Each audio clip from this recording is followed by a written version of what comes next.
Welcome back to the Women of CharMeD. Speed. Marker. Powers, spells, witches, and demons. CharMeD isn't your ordinary primetime television show. Each episode of CharMeD is filled with special effects, stunts, and props that help make those Halliwell sisters the witches they are. Director Jim Contner has seen CharMeD grow into a supernatural phenomenon. People love to be dazzled with special effects. I think the relationship with the three sisters works really well, and I think people respond to that. The fact that they're all really good looking helps. Executive producer Brad Kern oversees the magic behind the magic. Oftentimes they're acting against a green screen, and we're going to put in the demon later or the special effect, and they have to somehow imagine what we're going to be doing. Sounds easy, but it's not. You have to have such a sense of imagination and stamina to be able to look at a green screen and picture the scariest, biggest demon we've ever come up against. A lot, almost every week. Chris, do left and right, your full range of movement for your head. That's just my head. You're reacting to absolutely nothing, and that's the bad part, because I'm a very self-conscious person by nature. So I look around and I see crew members like watching me act like an idiot, and I get very like uptight and self-conscious. First AD Tim Longsdale has had his share of long days as well. The last episode we worked with a lot of animals. We were in shooting in P3, which is the club in the show. At one point the girls cast a spell and all of the extras become animals. So we had the difficulties of not only dealing with animals on the set, but then doing it on green screen. With each new show, the Halliwell girls discover new spells and new demons. We're always constantly striving to come up with a demon that looks different or has different powers than the last episode. Turning it into a hairy monster convincingly, which is a lot harder than it sounds, without making it look stupid or campy and make it seem scary and not laughable. And if that's not frightening enough, in one CharMeD episode, Shannon was transformed into a man. All you have to do is visualize a man that you admire and then emulate him. You know, the walk will follow. A man that I admire. All right, I got that. Okay.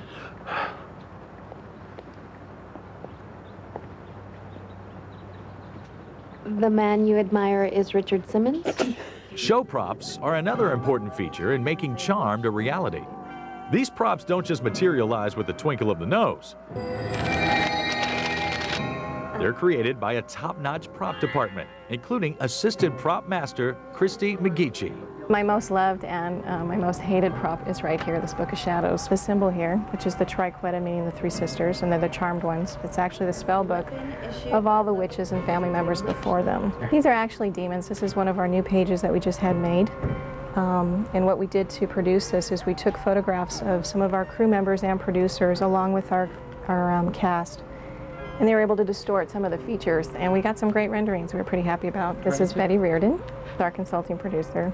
No, no, no, no. This is our Ouija board. This is what our girls used to actually find our Book of Shadows in the attic, which was how they found out that they were witches.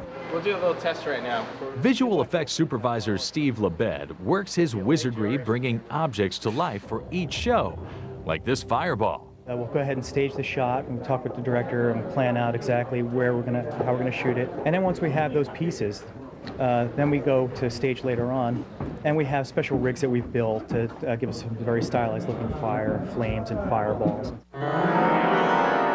Crew's telekinetic powers may seem effortless on screen, but it's the result of painstaking labor from stunt coordinator Noon Arsadi and his team of dedicated professionals. We have a stunt coming up here where we're going to actually launch a person who's supposed to be telekinetically moved through a window. I would not want to be pulled through and thrown into a wall, you know, and everything then falling face forward.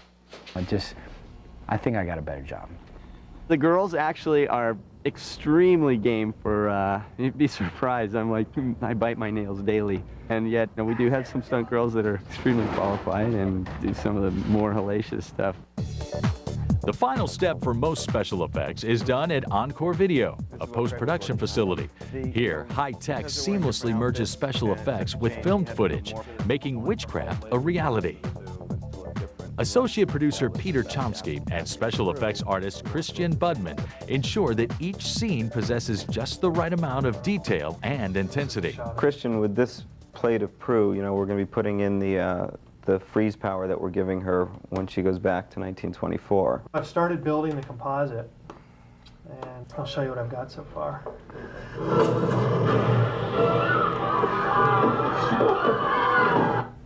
Executive producer Brad Kern is involved in the development and fine-tuning of the show's effects. This is Astral Prue. This is Prue's new power from telekinetics. She has the ability to project herself into a different room. She's actually literally in two different places at the same time.